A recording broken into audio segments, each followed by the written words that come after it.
أعوذ بالله من الشيطان الرجيم. بسم الله الرحمن الرحيم. ولكل وجهة هو موليها فاستبقوا الخيرات أينما تكونوا يأت بكم الله جميعا إن الله على كل شيء قدير. ومن حيث خرجت فول وجهك شطر المسجد الحرام وحيث ما كنتم فولوا وجوهكم شطره وإنه للحق من ربك وما الله بغافل عما تعملون. ومن حيث خرجت فول وجهك شطر المسجد الحرام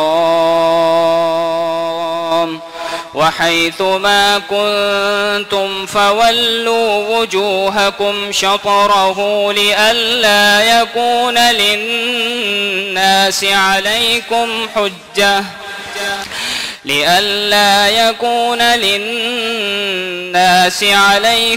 حجة إلا الذين ظلموا منهم فلا تخشوهم واخشوني ولأتم نعمتي عليكم ولعلكم تهتدون. كما أرسلنا فيكم رسولا منكم يتلو عليكم آياتنا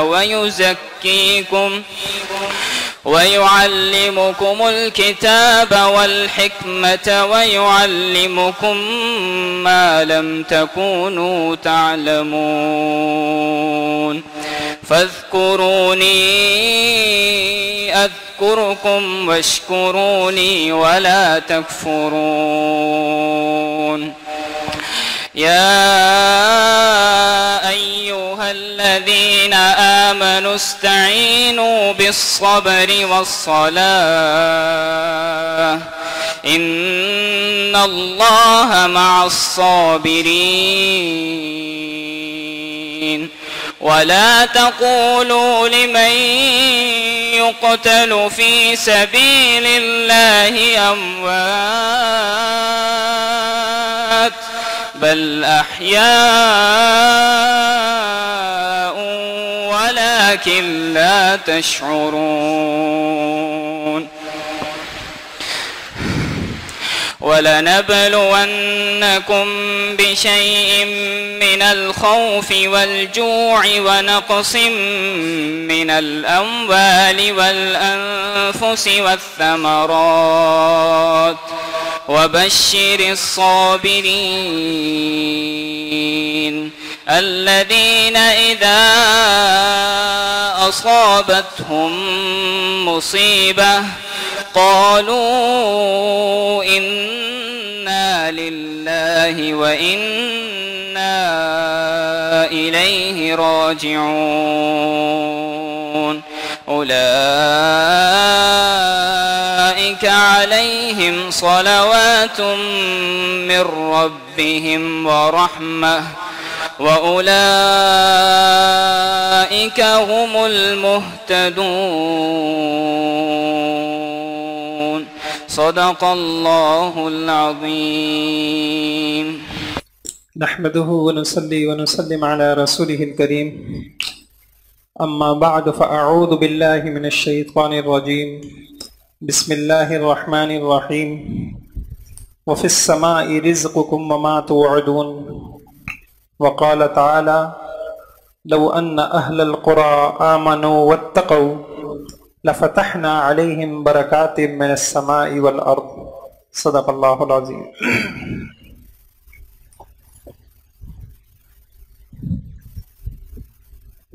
کاروبار اور تجارت سے متعلق اسلامی ہدایات، اسلامی قوانین، آسمانی وحی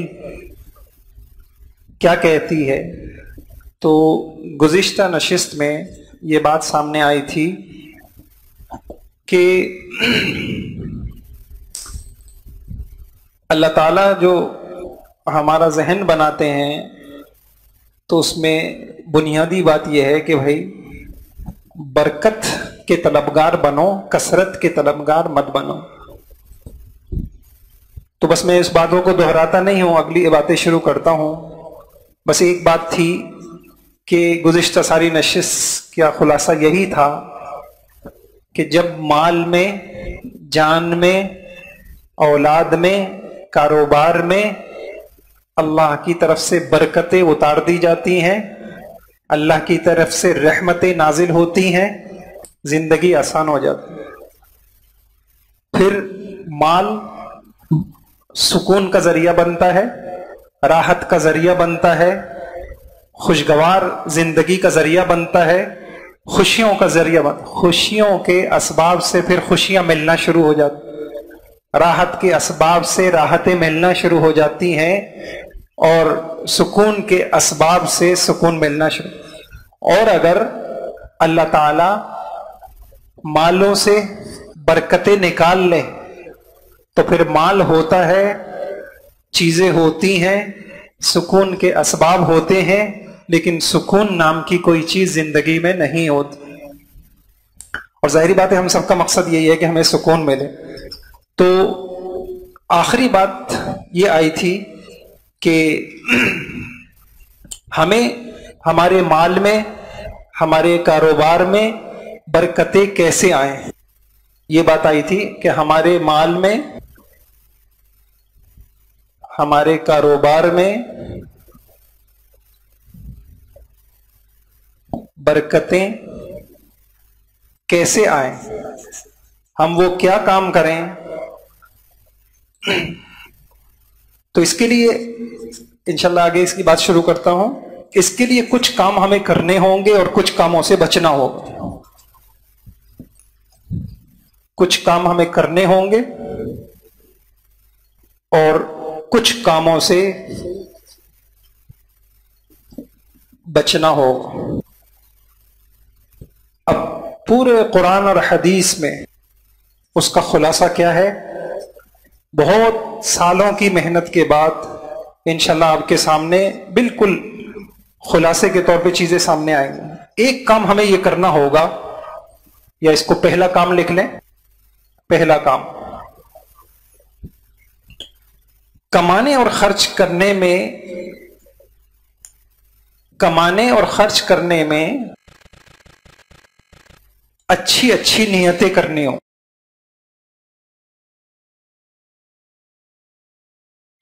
اور بری نیتوں سے بچنا ہوگا۔ کمانے اور خرچ کرنے میں اچھی نیتیں کرنی ہیں اور بری نیتوں سے بچنا ہے۔ اور اچھی نیتیں کیا ہیں، بری نیتیں کیا ہیں، قرآن میں کہاں ہیں، احادیث میں اس کی کیا وضاحت ہے۔ تو گزشتہ نشست میں کچھ نیتیں بتائی تھیں، آج انشاءاللہ وہیں آگے چلتے ہیں۔ گزشتہ نشست میں یہ بات سامنے آئی تھی کہ 5 نیتیں ہیں جو ہم کو قرآن سے، احادیث سے پتہ چلتی ہیں۔ اس میں سب سے پہلی نیت یہ تھی سوال سے بچنے کی نیت، وہ میں نے لکھ لی تھی نا پچھلی مرتبہ آپ نے۔ سوال سے بچنے کی نیت۔ نمبر 2، کفالت کا فریضہ ادا کرنے کی نیت۔ نمبر 3، فرض کفایہ پورا کرنے کی نیت۔ اور نمبر 4، اللہ کی راہ میں اور اللہ کی مخلوق پر خرچ کرنے کی نیت۔ اور نمبر 5، سبب اختیار کرنے کا جو اللہ نے ہمیں حکم دیا ہے اس پر عمل کرنے کی نیت۔ ہم ان 5 نیتوں سے اگر مال کمائیں گے تو پھر کیا ہوگا؟ تو آج میں انشاءاللہ اس کے فوائد عرض کرتا ہوں کہ ان اچھی نیتوں سے ہمارے کاروبار میں، ہمارے مال میں کیا ہوگا۔ تو سب سے پہلی بات یہ ہے اچھی نیتوں کے فوائد۔ پہلا فائدہ، غیبی مدد کی ضمانت، غیبی مدد کی ضمانت. میں نے آپ سے عرض کیا تھا کہ جتنا قرآن و حدیث پڑھتے جا رہے ہیں ایک بات سمجھ میں آ رہی ہے کہ زندگی میں ہماری نیتیں جیسی ہوں گی بس اللہ کی طرف سے مدد بھی ویسی ہو. نیتیں اچھی ہوں گی غیبی مدد ہوگی.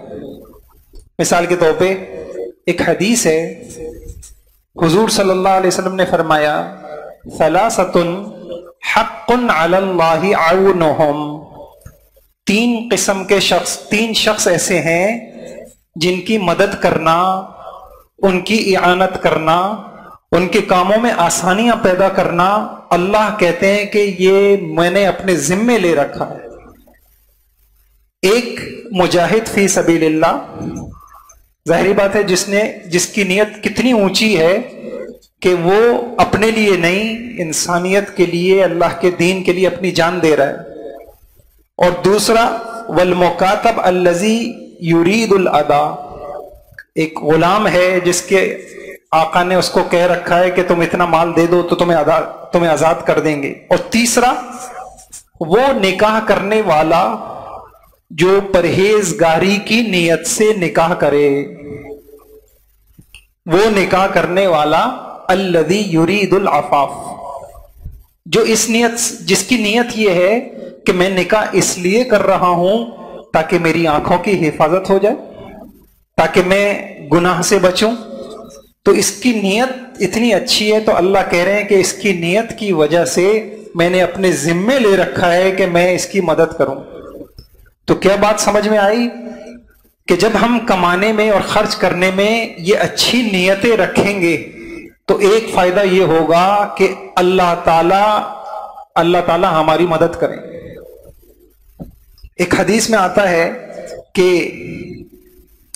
حضور صلی اللہ علیہ وسلم نے فرمایا وَمَن يَسْتَعْفِفْ يُعِفَّهُ اللَّهُ، وَمَن يَسْتَعْفِفْ يُعِفَّهُ اللَّهُ، جو کوئی اس لیے کماتا ہے، میں اس لیے کما رہا ہوں تاکہ مجھے کسی کے آگے ہاتھ نہ پھیلانا پڑے، کہتے ہیں تو اللہ تعالیٰ اس کی مدد کرتا، اور اللہ پاک اس کے ساتھ اس کی نیت کی وجہ سے اللہ اس کے کاروبار میں، اس کے مال میں برکت دے.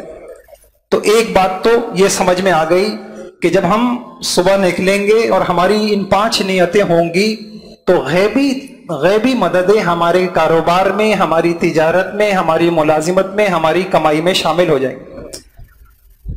اچھا، تو ایک سری حدیث میں نے آپ کو بتا دی، جو سوال سے بچنے کی نیت سے کمائے گا اللہ کہہ رہے ہیں کہ میں اس کی مدد کروں. اچھا، دوسری اور تیسری نیت، 5 نیتیں آپ کے سامنے عرض کی تھیں. ایک نیت ہم نے یہ عرض کی تھی کہ کفالت، کہ بیوی ہے، بچے ہیں، ان کا نفقہ میرے ذمے ہے، تو میں اس ذمہ داری کو پورا کرنے کے لیے کما رہا ہوں. اور ایک نیت یہ بتائی تھی کہ خدمت خلق، اللہ کی مخلوق کے لیے آسانیاں ہوں گی، میں اللہ کی مخلوق پہ خرچ کروں گا اس لیے کما رہا ہوں. تو ان 2 نیتوں کے اندر کیا چیز داخل ہے؟ انسانوں کی اعانت داخل ہے، بیوی کی اعانت، بچوں کی اعانت، بچوں کی مدد، انسانوں کی مدد. اور حدیث میں آتا ہے واللہ فی عون العبد ما کان العبد فی عون اخی، کہ جب تک بندہ، اللہ بندے کی اس وقت تک مدد کرتے ہیں جب تک وہ اپنے بھائی کی مدد کرتا ہے. تو دوسروں کی مدد، وہ بیوی ہو، بچے ہوں، یا وہ اللہ کی مخلوق ہو، ان کی مدد کی نیت سے کمانا، سری حدیث ہے کہ جو اس نیت سے کمائے گا اللہ پاک اس کی مدد کریں گے. ان تنصروا اللہ ینصرکم، تم اللہ کی دین کی مدد کرو گے اللہ تمہاری مدد کریں گے. دوسری بات، ایک فائدہ تو یہ ہوگا کہ ہمارے وہ جو ہمیں محسوس ہوتا ہے کہ رکاوٹیں ہیں، پریشانیاں ہیں، جی سمجھ میں نہیں آتا، جہاں ہاتھ ڈالتا ہوں مصیبتیں ہیں، ہر کام اٹک جاتا ہے. کئی لوگ آتے ہیں کہتے ہیں کہ جی سودا ہو جاتا ہے، سودا لگ جاتا ہے، پارٹی آ جاتی ہے، سب کچھ ڈن ہو جاتا ہے، اس کے بعد پتہ نہیں کچھ ایسے حالات پیدا ہو جاتے ہیں. ہماری نیتوں کا اس میں بڑا دخل ہے.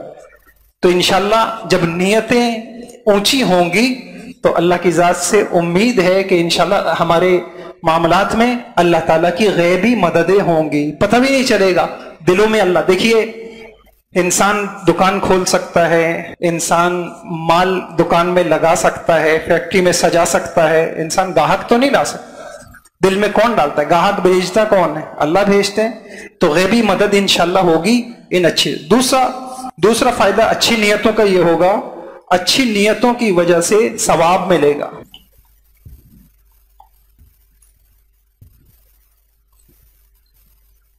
دوسرا فائدہ یہ ہوگا کہ انشاءاللہ ہماری نیتیں اچھی ہوں گی تو ہم بیٹھے دکان پہ ہوں گے اور اللہ تعالیٰ ہمیں ثواب دے رہے ہوں. دیکھیے ایک نیت ہے سوال سے بچنا، ایک نیت ہے کفالت کا فریضہ پورا کرنا، اور ایک نیت ہے فرض کفایہ. یہ تین نیتیں ایسی ہیں کہ یہ تین نیتیں، ان تین نیتوں سے کمانا فرض ہے، یہ ہمارے فرائض میں شامل ہیں. اور حدیث و قرآن سے پتہ چلتا ہے جو جتنے بھی انسان کے اوپر اللہ پاک نے جتنی چیزیں انسان پہ فرض کی ہیں تو فرض کے اوپر ثواب ملتا ہے. میں کیا کر رہا ہوں؟ میں کما اس لیے رہا ہوں، میں فریضہ ادا کر رہا ہوں، یہ میری نیت ہے. میں فرض کفایہ ادا کر رہا ہوں. تو آپ دیکھ رہے ہیں کہ یہ چیزیں فرائض میں شامل ہیں، اور فرض پر سب سے زیادہ اجر ملتا ہے، نوافل سے زیادہ اجر ملتا ہے فرائض کے اوپر. تو ان نیتوں سے کمانے کی وجہ سے انشاءاللہ فرض کا اجر ملے گا. باقی کچھ نیتیں مستحب کے درجے میں ہیں. مثال کے طور پر آپ یہ نیت کرتے ہیں کہ میں خدمت خلق کے لیے کما رہا ہوں. اس نیت سے کمانا فرض تو نہیں ہے، لیکن ایک بہت اچھی بات ہے، ایک مستحب عمل ہے، ایک شریعت میں ایک پسندیدہ عمل ہے. اور آپ کو پتہ ہے کہ جو مستحبات کے اوپر بھی ثواب ملتا ہے، تو ایک یہ ہو جائے گا کہ ثواب ملے گا. تیسرا فائدہ ان نیتوں کی وجہ سے یہ ہوگا نقصان سے حفاظت. اچھی نیتوں کی وجہ سے نقصان سے حفاظت. دیکھیے جب ایک آدمی مال کما رہا ہے اور اس کی نیتیں اچھی ہیں تو دیکھیے دو ہی صورتیں ہوں گی، یا تو اس کے ہاتھ مال لگ جائے گا تو اس کو دنیا کا بھی نفع ہوا، آخرت کا بھی نفع ہوا. اور یا ایسا ہوگا جیسا ہوتا ہے کاروبار کے اندر کہ ہو سکتا ہے کہ بعض مرتبہ اس کو کامیابی حاصل نہ ہو، لیکن چونکہ نیت اچھی تھی تو آخرت کا نفع تو یقینی ہے. تو ہم مسلمان ہیں، بحیثیت مسلمان ہمیں بتا دیا گیا کہ نیت اچھی کر لو، نقصان ہے ہی نہیں. یا تو دنیا اور آخرت دونوں میں فائدہ ہے، نہیں تو کم سے کم آخرت میں تو فائدہ ہوگا ہی ہوگا. حدیث میں آتا ہے عجباً لامر المؤمن ان امرہ کلہ خیر، کہ مومن کا معاملہ بھی بڑا عجیب ہے، اس کو تو ہر معاملے میں ہر حال میں خیر ہی خیر ملتی ہے، مومن کا تو کوئی نقصان ہے ہی نہیں ہے. ان اصابتہ سراء شکر فکان خیرا لہ، اگر خوشی راحت کے اسباب اس کے پاس حاصل ہو گئے، کاروبار چمک گیا، مال ہاتھ آ گیا اور اس نے اس پہ شکر ادا کیا، یہ بات بھی اس کے لیے بڑے فائدے کی ہے. وَإِنْ أَصَابَتْهُ ضَرَّاءَ صَبَرَ فَكَانَ خَيْرًا لَهُ، اور اگر کوئی مشکل پیش آ گئی، کوئی پریشانی ہو گئی، کاروبار میں مال میں کوئی نقصان ہوا، تو اس کا عقیدہ ہے کہ صبر کرنا ہے، اس نے صبر کیا، یہ بھی اس کے لیے فائدے سے خالی نہیں. تو مومن کے یہاں نقصان ہے ہی نہیں، فائدہ ہی فائدہ ہے. ایک فائدہ یہ بھی ہوگا کہ جب یہ ذہن ہوگا کہ اگر میرا کاروبار میں کوئی نقصان ہوا ہے، میں صبر کروں گا، اللہ آخرت میں بدلہ دیں گے، تو اس کی وجہ سے انسان ڈپریشن کا مریض نہیں بنے گا، ذہنی دباؤ نہیں ہوگا، چڑچڑا نہیں بنے گا، گھروں میں لڑے گا نہیں، طلاقیں نہیں ہوں گی، جھگڑے نہیں ہوں گے.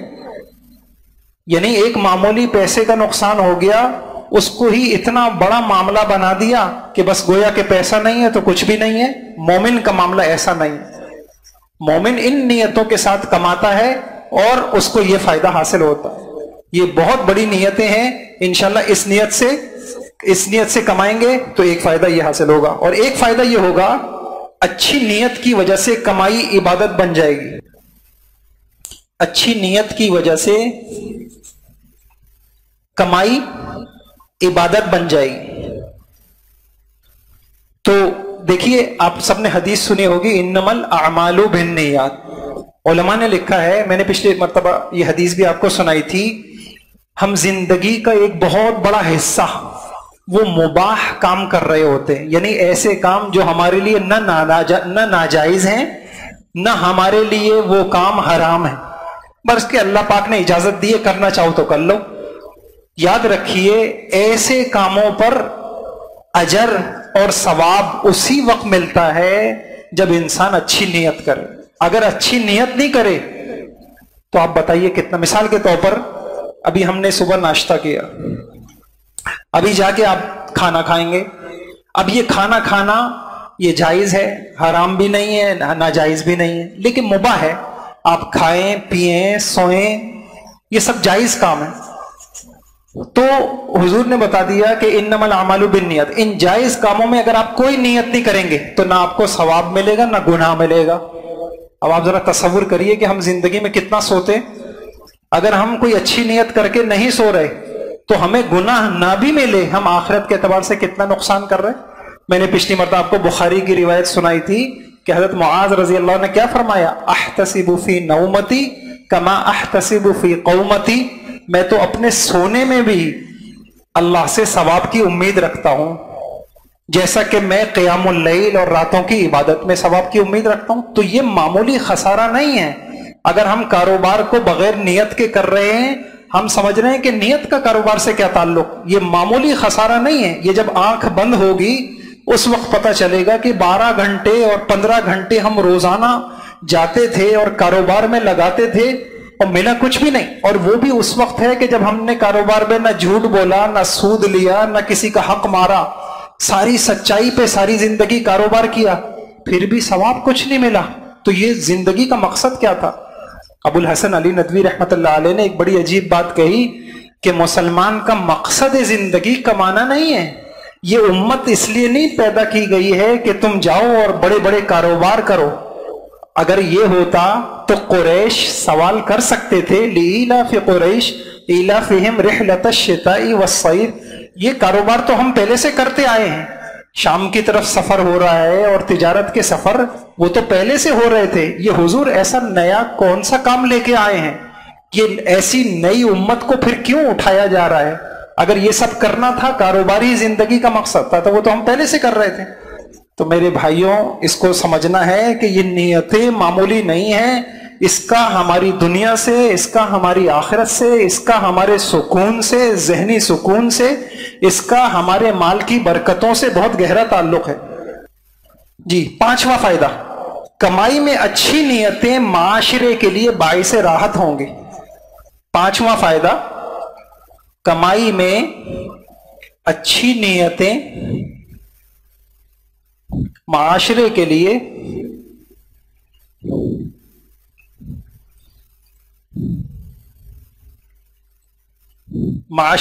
باعث راحت ہوں گی. نیچے کا مٹر. اب دیکھیے جب ہم ان اچھی نیتوں سے کما رہے ہوں گے، اب آپ دیکھیے اچھی نیتیں کیا ہے؟ میں اللہ کی مخلوق کے لیے فائدہ پہنچانے کی نیت سے کما رہا ہوں، میں لوگوں کی راحت کے لیے کما رہا ہوں، میں فرض کفایہ ادا کرنے کے لیے کما. آپ مجھے بتائیے جو انسان یہ نیتیں رکھتا ہوگا تو کیا وہ اپنی تجارت میں کوئی ایسا پیشہ اختیار کر سکتا ہے جس کی وجہ سے لوگوں کو دینی یا دنیاوی نقصان ہو؟ لہو لعب اور باطل، یعنی کیا کتنی عجیب بات ہے. جو مسلم امت اس لیے پیدا کی گئی تھی کہ تمہارا کام معروفات کو رواج دینا ہے، خیر پھیلانا ہے، نیکیاں پھیلانا ہے، اس کے کاروبار سے لہو لعب پھیل رہا ہے، گانے باجے پھیل رہے ہیں اور بے حیائی پھیل رہی ہے اس کے کاروبار سے. کبھی ایسا ہوگا؟ اچھی نیت والا کبھی ایسا نہیں کرے گا. اور فحاشی اور عریانی پھیل رہی ہے اور اسراف معاشرے میں عام ہو رہا ہے کہ جی ہم رسومات ایسا. یہی ایک بنیادی فرق میں آپ سے عرض کروں کہ اسلام میں اور مغرب میں ایک بہت بڑا بنیادی فرق کیا ہے. مغرب یہ دیکھتا ہے کہ یہ سوسائٹی کی ڈیمانڈ کیا ہے، اس کے سارے قانون کی بنیاد وہ ڈیمانڈ کے اوپر ہوتی. اگر کسی وقت ڈیمانڈ بے حیائی بن جائے تو اس کے یہاں بے حیائی ہی قانون ہو. اور بن رہے ہیں. آپ کو پتا ہے ایسے قانون. آپ جو ہے تقریباً نصف صدی پہلے چلے جائیں, جو قانون بن رہے ہیں ان کے آپ حیران ہوں گے. ہم جنس پرستی کے قانون بن رہے ہیں اور ایسے بے حیائی کے قانون بن رہے ہیں. تو ان کے ہاں اس بات سے کوئی تعلق نہیں ہے کہ کیا وہ یہ دیکھتے ہیں کہ سوسائٹی کی ڈیمانڈ کیا ہے. ہمارے ہاں جو جتنے قانون بنتے ہیں وہ وحی کی روشنی میں بنتے ہیں. اس میں یہ نہیں دیکھا جاتا کہ سوسائٹی کی ڈیمانڈ کیا ہے. اللہ کو پتا ہے کہ سوسائٹی کے لیے مفید کیا ہے اور مضر کیا ہے. وہ اللہ پاک نے ہمیں بتا دیا. تو پھر کیا ہوگا؟ اب آپ دیکھیے کہ جب یہ اچھی نیتیں ہوں گی تو کبھی بھی انسان ایسے کاروبار کا انتخاب نہیں کرے گا جس کی وجہ سے بے حیائی پھیلے, جس کی وجہ سے معاشرے میں اسراف. اب جو مثال کے طور پر جو ہے یہ مختلف قسم کی رسومات کے اندر یہ ویلنٹائن ڈے ہے, اس موقع پر چونکہ یہ بکتا ہے, اس کاروبار میں یہ فائدہ ہے, لہٰذا یہ بیچو. اور یہ شب برات آ گئی ہے, اس میں پٹاخے بکتے ہیں, لہٰذا کاروبار میں یہ نفع ہے تو یہ بیچو.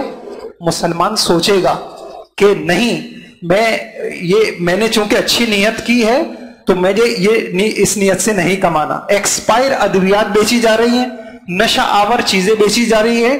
آپ مجھے بتائیے کہ جب نیت ہماری اچھی ہو جائے گی تو آدھا کام تو انشاءاللہ اسی سے سنور جائے گا. ہم اپنے کاروبار کا انتخاب کرنے سے پہلے یہ سوچیں گے کہ یہ میرا کاروبار اللہ کی مخلوق کے لیے فائدہ مند ہے یا اللہ کی مخلوق کے لیے مضر ہے. کیا میرے کاروبار سے بے حیائی قسم کی تصویریں پھیل رہی ہیں اور بے حیا اور بےہودہ قسم کے چیزیں پھیل رہی ہیں جس سے نسل کا نقصان ہو رہا ہے؟ ایسا تو نہیں ہے, کیونکہ میں نے یہ نیت کی کر رکھی ہے کہ میں اللہ کی مخلوق کو فائدہ دوں. اس نیت کی برکت سے اور اس کے اس تقوی کی برکت سے اللہ پاک اس کو اس کے مال میں راحتیں دیں گے, برکتیں دیں گے. یہ معمولی تقوی نہیں ہے, یہ بہت بڑا تقوی ہے. میں انشاءاللہ آگے عرض کروں گا. چھٹا فائدہ یہ ہوگا کہ کمائی میں اعتدال آئے گا, اپنی محنت کی بجائے اللہ پر اعتماد بڑھے گا.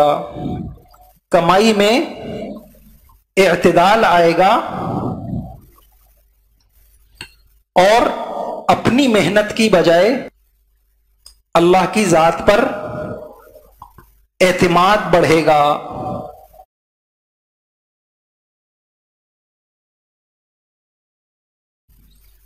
دیکھیے, ایک بات ہم نے یہ عرض کی تھی کہ کمائی میں ہم نے یہ بھی نیت کرنی ہے کہ یہ دنیا دار الاسباب ہے, تو اللہ پاک نے سبب اختیار کرنے کا حکم دیا ہے. تو میں نے دکان کھولی ہے, فیکٹری کھولی ہے, میں نے ملازمت کی ہے, یہ صرف سبب ہے, یہ میری روزی کا یقینی ذریعہ نہیں ہے. وَفِي السَّمَاءِ رِزْقُكُمْ, روزی اللہ دیتے ہیں, گھٹاتے اللہ ہیں, بڑھاتے اللہ پاک ہیں. یہ صرف, بلکہ بقول علماء کے اس کی مثال نلکے کی سی ہے. نلکے اس کے نظر آتا ہے کہ پانی آ رہا ہے, لیکن اگر پیچھے پانی نہ ہو, ٹنکی میں پانی نہ ہو, آپ کتنا خوبصورت نلکا لگا لیں, اس نلکے سے پانی نہیں آئے. یہ میری دکان نلکا ہے, اگر اللہ اس میں روزی ڈالیں گے تو یہ دکان چلے گی. اللہ پاک اس فیکٹری میں روزی ڈالیں گے تو چمکے گی, اگر اللہ نہ ڈالیں تو یہ صرف سبب ہے. اب آپ مجھے بتائیے, جب اس نیت سے جو شخص کما رہا ہوگا تو اس کو اپنے پیشے کے اوپر اعتماد ہوگا یا اللہ کی ذات پر اعتماد ہوگا؟ اس کو اپنے پیشے پر اعتماد نہیں ہوگا, بلکہ اس کو اللہ کی. اچھا, اس کا فائدہ کیا ہوگا؟ دیکھیے بہت غور سے کہ جتنا رزق کے معاملے میں جتنا یقین اور بھروسہ ہمارا سبب سے ہٹ کر رب کے اوپر اور تدبیر کے بجائے تقدیر کے اوپر جتنا ہمارا اعتماد ہوگا, اتنا اللہ کی مدد ہمارے ساتھ ہوگی. ایک فائدہ تو یہ ہوگا رزق کے معاملے میں جتنا وَمَن يَتَوَكَّلْ عَلَى اللَّهِ فَهُوَ حَسْبُهُ, سری آیت ہے کہ تم اللہ پہ بھروسہ کرو, اللہ تمہارے کام بنائیں گے. آگے اگر موقع ملا, میں اللہ نے ابھی ذہن میں بات ڈال دی, میں عرض کر دیتا ہوں. بہت ساری زندگی, جتنی زندگی گزری الحمدللہ قرآن حدیث کی روشنی میں 5 باتیں سمجھ میں آئی ہیں جو زندگی کو آسان بناتی ہیں. کسی موقع پہ تفصیل سے عرض کروں گا. اس میں سے ایک بات عرض کر دوں کہ اس میں سے ایک بات یہ بھی سمجھ میں آئی کہ ہم اپنی روزمرہ کی زندگی میں سبب اختیار کر رہے ہوتے ہیں اور ہمیں اعتماد اسی پر ہوتا ہے، لہٰذا اللہ کی کوئی مدد ہمارے معاملات میں نہیں ہوتی کہ جب میں کچھ ہوں ہی نہیں، میری ذات کا تمہاری زندگی میں کوئی عمل دخل ہے ہی نہیں، تو جاؤ تم ہاتھ پیر مارو، میری کوئی مدد تمہارے ساتھ نہیں۔ اس میں بہت اہم چیز توکل ہے، اور ہم سمجھتے ہیں کہ توکل تو یہ بڑے بزرگوں کا کام ہے، حالانکہ میں آپ کو چلیں بات آ گئی ہے تو میں عرض کر دیتا ہوں، بہت آسان، توکل کوئی مشکل چیز نہیں، بہت آسان ہے۔ کیا ہے توکل؟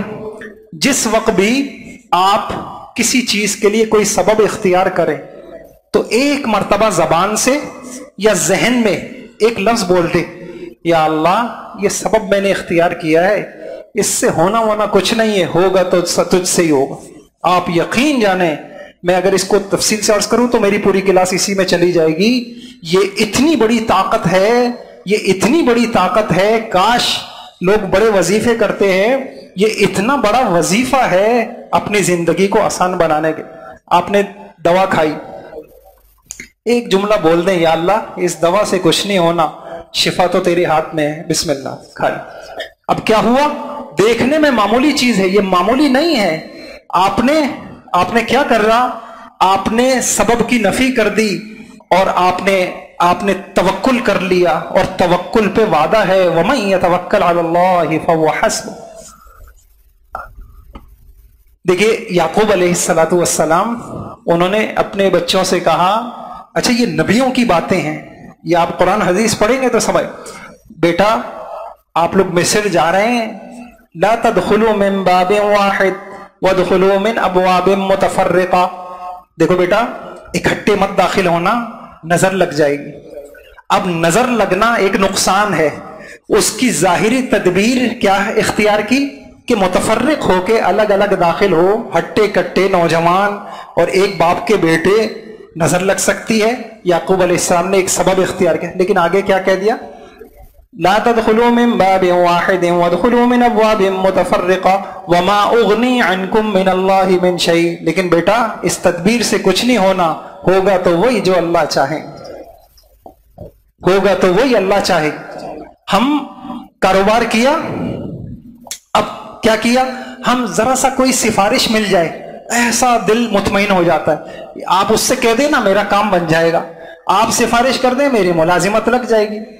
اب سفارش کرائی اور سفارش کرانے کے بعد ایک جملہ کہہ دیں، یا اللہ یہ صرف سفارش ہے، دل تو تیرے ہاتھ میں ہے، تو چاہے گا تو ہوگا ورنہ نہیں ہوگا، یہ ہو گیا توکل۔ اس میں کیا مشکل بات؟